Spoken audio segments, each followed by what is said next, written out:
The morning Lionel's mother walked into the kitchen and poured Cassandra's coffee down the sink, not because it had gone cold, not because there was anything wrong with it.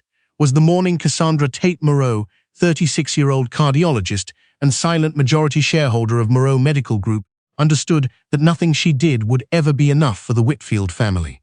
She had made the coffee herself, ground the beans, measured the water, set the timer the night before, because Lionel's parents were arriving at 6:30 and she wanted everything right. Odette Whitfield walked through the door at 6:28, looked at the full pot sitting on the counter, picked it up without a word, and tipped it into the sink. Then she opened the cupboard where she'd memorized the location of the good coffee, the Whitfield coffee. The coffee they'd brought from their house in Oakville, and started over. "Your machine leaves a taste," Odette said, not turning around. Cassandra stood in her own kitchen, in the house she had bought before she and Lionel were married, and said nothing. That was 4 years ago. She had been saying nothing for 4 years. Lionel Whitfield, 41 years old, and director of business development at his father's hospital network, had a way of explaining things that made Cassandra feel like she was the one who had misunderstood. When she told him what his mother had done with the coffee, he listened with his eyebrows slightly raised, the way he did when a client was presenting a proposal he already knew he would reject. "She's particular," he said. "You know how she is. She poured it down the sink, Lionel. She didn't mean anything by it. She never means anything by it." He put his hand on her shoulder briefly, the way you'd touch a door frame to steady yourself on the way through a room, and went to greet his parents. That was how it went. That was always how it went. Cassandra had met Lionel at a conference in Montreal. She was presenting a paper on interventional cardiology outcomes in remote communities. He was there representing Whitfield Health Partners, attending sessions about funding models, charming every room he walked into. He was the kind of man who made you feel chosen. When he turned that attention on you, it was like standing in a spotlight. She knew about the family money. She knew about his father, Reginald Whitfield Sr., who had built Whitfield Health Partners from a single private clinic in Burlington into a network of 14 facilities across Ontario and Quebec. She knew that Lionel was the eldest of 3, and that a great deal of expectation had been placed on him, since he was old enough to understand what that meant. What she did not know, or perhaps what she did not let herself see clearly enough, was what that weight had done to him. What years of being the eldest son in a family like that had cost him. She had her own money. She had built Moreau Medical Group quietly, the way she did most things, over 7 years. She had inherited her mother's surname and a modest portfolio from her grandfather. And she had used the portfolio as seed capital for a cardiology practice that had grown, through careful acquisition and reputation, into something considerably larger than a practice. By the time she married Lionel, Moreau Medical Group operated 9 outpatient cardiac centers across British Columbia and Alberta, a research division in Vancouver, and a partnership agreement with 2 major teaching hospitals. She had not told Lionel's family any of this. She had told Lionel in the first year of their relationship, and she had watched something shift in his expression.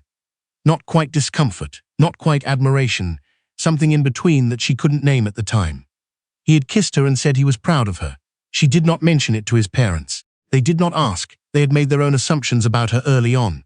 A doctor, yes, but a Moreau, French side, Quebec origins, a grandfather who had been in textiles, not the right kind of money, not Whitfield money. Odette had been pleasant in the way that women who have decided not to like you can be pleasant for an extended period of time. His father, Reginald Sr., was kinder in the old-fashioned way of men who believed women's business arrangements were not particularly relevant to anything that mattered. Lionel did not correct them. He never corrected them. The first year was good, or at least Cassandra told herself it was. They had a house in North Vancouver with a view of the inlet. They had dinners with friends, long weekends on the island, the particular happiness that comes with building something together. She worked long hours. He worked long hours. They were both tired in the way that people who have interesting lives are allowed to be tired. The second year, Lionel's younger brother Prescott came back from London with a finance role at a Bay Street firm and a girlfriend named Tilly who had gone to Upper Canada College and whose family had a summer place on Georgian Bay. Odette's warmth toward Tilly was immediate and unconditional. Cassandra noticed this. She filed it away. By the third year, the differences had accumulated. It was not any one thing. It was the way Odette spoke over her at family dinners. It was the way Reginald Sr. referred to Cassandra's work as Cassie's clinic, singular, as if she ran a neighborhood walk-in. It was Lionel's silence in those moments, his careful non-intervention that he dressed up as neutrality, but was, she had come to understand, a form of agreement. It was the way he started arriving home later and later, the way his phone screen faced down on every surface, the way he became briefly and overly attentive whenever she noticed. She noticed. She said nothing. She was good at that. She had always been good at that. The fourth year was when she met Tilly's cousin at a charity fundraiser in Calgary and understood, from a single conversation about mutual acquaintances, that Lionel had been seeing someone. She did not confront him that night. She drove back to the hotel, sat in the parking garage for 20 minutes with the engine off, and then went upstairs and ran a bath. She thought about what her mother would have said. Her mother had been a woman of few words and great precision. She would have said, "You know what you need to do. The question is whether you're ready to do it." Cassandra was not ready. Not yet. It was his mother who made her ready. Odette Whitfield arrived in Vancouver in late March unannounced, which was not unusual. She considered their home an extension of her own because her son lived in it, and she had a key, which Lionel had given her without discussing it first. Cassandra came home from the hospital at 7:15 to find her mother-in-law in the living room with a woman she didn't recognize. Early 30s, wearing a blazer. Cassandra recognized from a boutique on Robson Street, composed in a way that suggested she had been composed for some time before Cassandra walked through the door. Odette stood up. She had the expression of someone who had rehearsed. "Cassandra," she said, "I think it's time we talked." The woman on the couch was named Priya. Cassandra understood, in the first 30 seconds, who Priya was to Lionel. Odette did not explain this directly. She spoke around it, through it, using language about compatibility and families and what was best in the long run in a way that was both unmistakable and completely deniable. She spoke about how much she loved Cassandra, which was a thing she had never once said before that evening. She spoke about how Cassandra was a wonderful person who deserved to be with someone who truly understood her world. Then she said, "Lionel has asked me to be here for this conversation." Cassandra looked at the woman on the couch. Priya looked back at her with the careful blankness of someone who has been briefed to be silent unless spoken to. "Where is Lionel?" Cassandra asked. "He felt it would be easier. Where is Lionel?" There was a pause. "Downstairs," Odette said. "In the parking garage." Cassandra set her bag down on the chair by the door. She took off her coat. She hung it up. She thought about her mother and what her mother would have said in this particular moment. Then she went downstairs. Lionel was sitting in his car with the engine running and his hands on the wheel, not going anywhere. He looked at her through the window for a long moment before he lowered it. "Cassandra," he started. "Don't," she said. She had practiced over the years the art of saying a great deal with a single word. She had learned it in operating rooms and boardrooms and family dinners, where she was the person in the room with the least perceived standing. The word landed the way she intended it to. He got out of the car. They stood in the parking garage under the fluorescent lights, and she waited for him to say something that was true. He said several things. He said he was sorry. He said it had not been planned. He said that Priya was not, and here he paused. It was not what she was thinking. He said he loved Cassandra. He said his family had never been easy on her, and he knew that, and he was sorry for that too. She asked him one question. "Is this the first time?" He looked at the floor. She had her answer. She walked back upstairs. She told Odette that she would like her to leave. She did not raise her voice. She held the door and waited. Odette opened her mouth once, closed it, picked up her bag, and left. Priya had already gone. Cassandra sat in the kitchen for a long time, then she picked up her phone and called her lawyer. What happened next was not dramatic. That was the part no one expected. There were no screaming matches. There were no broken dishes. There was a meeting with lawyers on a Tuesday afternoon in a downtown tower, and a set of papers that were placed in front of Lionel, and Lionel signed them. The divorce was his to want and hers to agree to, and she agreed. His family moved quickly. They always moved quickly. Reginald Sr. had been, Cassandra had long suspected, quietly delighted by the prospect of a family connection to Priya's family. Her father was a developer who had been in business conversations with Whitfield Health Partners for over a year. The timing was, in retrospect, not a coincidence. What none of them knew, not Lionel, not Odette, not Reginald Sr., was that 6 weeks before the divorce was finalized, Whitfield Health Partners had entered into a letter of intent with a Vancouver-based investor consortium to acquire 2 of their Quebec facilities. The lead investor in that consortium was a numbered company registered in British Columbia. The numbered company was a subsidiary of Moreau Medical Group. Cassandra had not set this in motion because of the divorce. She had set it in motion 14 months earlier, when the Whitfield expansion into Quebec had first appeared in an industry brief that landed in her inbox, because her research division subscribed to everything. She had looked at the 2 facilities, a private surgical center in Laval and an outpatient clinic in Brossard, and she had recognized them as undervalued assets being operated by a family that was better at building networks than running individual centers. She had flagged it to her board. They had agreed. They had moved. The timing, as it happened, aligned with certain other developments in her personal life. But the decision had been financial, not personal. She wanted that to be clear, even if only to herself. The letter of intent was not public. The numbered company structure meant that no one at Whitfield Health Partners had looked past the surface, filing to understand who the beneficial owner was. Why would they? The transaction was favorable. The terms were clean. The investor consortium had an excellent track record. They had signed. Reginald Sr. found out on a Wednesday. He had been reviewing the final documents for the acquisition close, a routine sign-off that his CFO was walking him through. When the CFO mentioned that the consortium's legal representative had submitted a disclosure form as part of the closing package, the disclosure form included the name of the beneficial owner as required. It was standard. The CFO had assumed Reginald already knew. He did not already know. Cassandra was in her Vancouver office when her phone rang. She looked at the number, recognized the area code, and let it ring. Then she let the next one ring. On the third call, she picked up. "Cassandra," said Reginald Sr. His voice was a register lower than usual. "Reginald," she said. There was a long pause on the line. She had known him for 6 years. She had watched him dismiss her with the careful courtesy of a man who had never been required to take a woman's professional standing seriously. She had sat at his dinner table and nodded when he called her work a clinic. She had smiled when he said, at their wedding, that he hoped Cassandra would scale back a little now that she had a family to think about. "I wasn't aware," he said finally. "No," she said. "I know." Another pause. She could hear him breathing, recalibrating. "The 2 Quebec centers," he said. "The terms were negotiated in good faith." "They were," she said. "I have no intention of revisiting them." "Then the acquisition will close as scheduled. My team will honor everything on the letter of intent. The staff will be retained. The facilities will continue operating." She paused. "Moreau Medical has a good reputation for that." The silence that followed was a different kind of silence. Not the comfortable silence of a man who had not yet thought of what to say. The uncomfortable silence of a man who was beginning to understand something about the past 6 years that he had not previously understood. "I see," said Reginald Sr. She waited. "I owe you an apology," he said.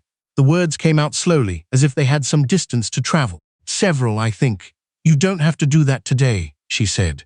She meant it. She wasn't interested in apologies. She was interested in closing the acquisition and getting back to the quarterly review her board had scheduled for that afternoon. Lionel found out through Prescott, who found out through Tilly, who had apparently overheard her future father-in-law on the phone with his CFO.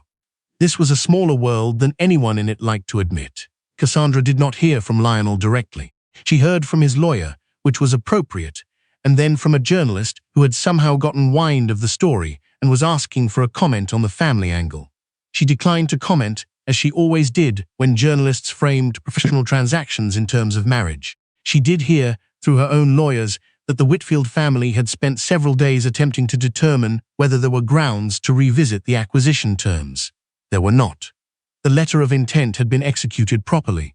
The disclosure had been made at the correct stage. The transaction was clean. She also heard, though she did not seek this information, that Priya's father had quietly withdrawn from his own separate conversations with Whitfield Health Partners. She did not know what to make of that. She chose not to make anything of it. There was a board meeting in late June, Moreau Medical Group's quarterly review, held in the boardroom on the 28th floor in Vancouver, with the view of the mountains on a clear afternoon. 9 directors around the table, the CFO presenting, the slides moving through projected revenues and integration timelines for the 2 Quebec acquisitions. Cassandra sat at the head of the table in the way she always sat. Slightly forward, pen in hand, the one in the room whose attention everyone else was angling for. She had been sitting that way for 7 years. The table understood what she had built. The table had always understood. When the CFO reached the slide on the Quebec facilities, he noted, briefly as a footnote, that the acquisition had attracted some attention in the press due to a personal connection. He mentioned it because transparency was their policy. "It's been mentioned," Cassandra said. "Let's move on." They moved on. That was that.